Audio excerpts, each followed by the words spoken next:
Hey guys, it's me and Big Donnie. Make sure I got that. Yeah, okay.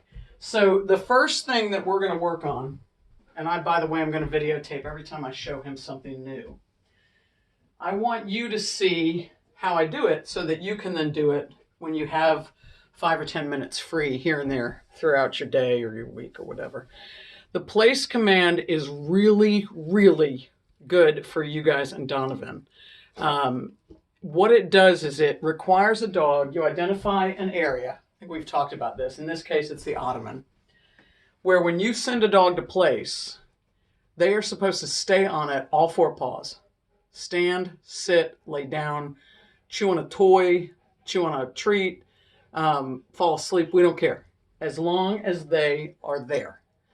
So the idea is that when they start learning place, it not only limits their movement, which is nice, they have to go stay there, but it also requires impulse control and focus. So it takes down their energy. So in moments of crazy dog behavior, or you have house guests or whatever, if you want him to, one, stop crashing around, and or two, calm down, place has a dual function, a dual benefit. And the trick with it is that more than any other command, the place command requires, most trainers will tell you 2,000 repetitions, 3,000 repetitions for a dog to really get it. So I cannot stress enough that when you have some free time, just get the slip lead, which is what he's wearing right now, the slip lead that's hanging on your hook, and do this for 5 minutes, 10 minutes, whatever. So here's what it looks like. Right now he's not in place, he's just sitting on his ottoman. So I'll show, you'll see place in a second. But the idea is that I'm walking him up, and just before he gets to a point where he would raise his paw to step, I say the word place, just here. So as he gets over here, just when he gets within inches of the ottoman, place, and then I lead him on. And you will see that I pull and steer, and I get him situated. I get physical, not punitively, just managing him. Bump, lead, whatever it takes to get all four paws and that body on the ottoman. So once he's up there, he will start looking like he's thinking about coming off. He's having bad, evil thoughts. You can give him any kind of like or hey, or go over and push him back on, but do not say the word place again. You only say it the one time. If he gets off, just take him around and put him back on. Don't scold him. Don't say place again. Just quietly go over and put him back up there. If he gets to a point where he's got two front paws on and you can't push him back on, then just lead him off, circle around, and start over. But do not say place again. When he breaks place prematurely, all you're doing is putting him back on. Just showing him what he's supposed to be doing. No correction, no repetition of the command. Okay? So, what we're going to start by doing is putting him up there and giving him just a few seconds, and then we're going to release him with the word break. Now, the word break is just as important as the word place. He must learn both of them and practice both of them and be shown what both of them mean. And that's because break gives him context. He starts to learn, oh, I stay put until I'm told to break. So don't focus all your energy on place and devalue the break. The break is equally important. So we will start with, he's on a lead and I'm holding the lead the whole time. And I walk around just to challenge him a little bit. And I have treats in my hand. He knows that. I don't care if he knows. So it challenges him a little bit. And then I'm going to say break. I'm going to pull him off so that he feels it. He understands what break means, because he don't know what it means until I show him. So I'm going to show him what it means and then reward him. I only reward him after he breaks. I do not reward him when he gets on the place. I wait till the whole cycle is over. So he's done the place, he's done the break. Excellent, here's your reward. Okay, so getting back to it, I start by holding the lead and I walk around, as you'll see. After many, many reps, I will then drop the lead and walk around so that he's wearing it in place, but I'm not touching it. I walk around, I go a little further, I challenge him.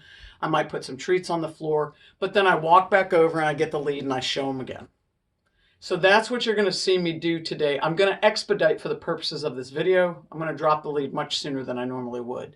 So he may break early, not his fault. I just want you guys to see what things look like, so I'm going to speed him up for a few minutes. Okay, so here we go. Come here, Bubba. There's the lead. Okay. And place. Yes. So I give him a verbal yes, a little enthusiasm. I don't give him a treat because we're not done with the command yet. That's nice. So he's been doing this for about 5 minutes before I turned the camera on. And you can see how he settles pretty nicely. Now, these paws hang off of this ottoman all the time. That's fine. When I say all 4 paws must be on it,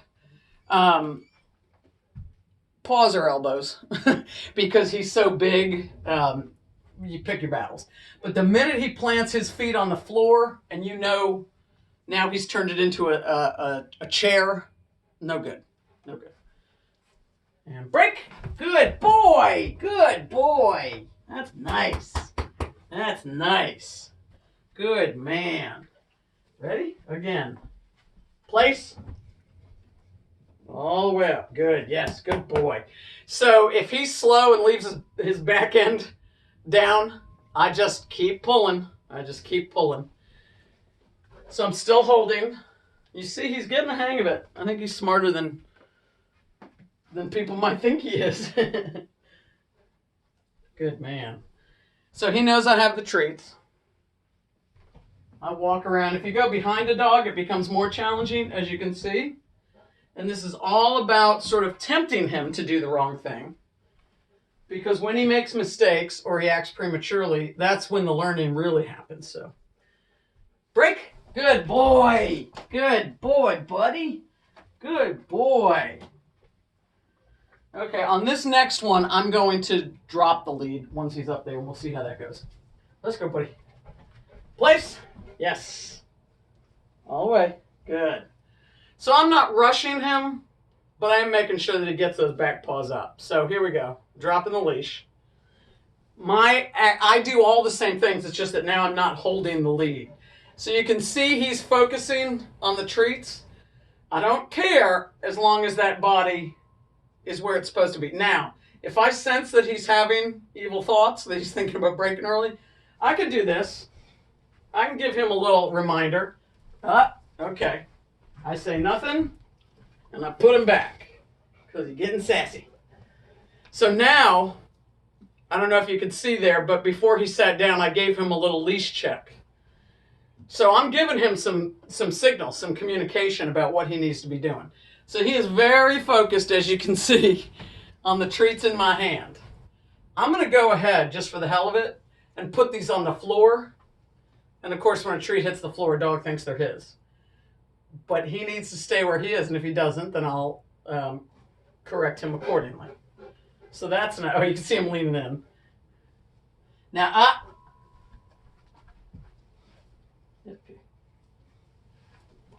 yeah, he's not easy to rearrange, as you know. So he could see that I was starting to put the treats down, so he starts to move, and I just move in and correct him. I'm just showing him, you need to stay there. Treats are on the floor. Up. Break. Good boy. Good boy. So that was a good one. And I didn't have to use the leash when I showed him break because he's already starting to get it. And those treats, he got the concept that when he comes off, he gets the treats. So don't rush to get to the point where you drop the leash. Do not rush to get to a point where you put treats on the floor while he's looking at them from the place. Build up to it. Trial and error. If you put those treats on the floor like I just did, and he gets off, okay, we know, put him back on, and now we know he's not ready for it. So you just try, you test, you put more challenges in front of him, and we build. And if one challenge is too much for him, then dial it back down. So the only thing I want you guys, until further notice, to do is to have the slip lead on him when you're doing this. Close him in, put the other dogs out of the room, and just practice this. Place and break. place, and break. And then you'll incrementally, first he's in place for 20 seconds. Great. Then he's in place for 45 seconds. Then maybe he's in place for 2 minutes. Then the real challenge will be, place, yes. Where you get him situated, and then you sit down, and he has to stay in place while you check your phone or start watching TV or whatever you want to do. You get the idea. So he stays there. Now you have to remember that he's in place. You don't want to forget and then let him wander off, because then he starts thinking of the ottoman as his option. Yeah.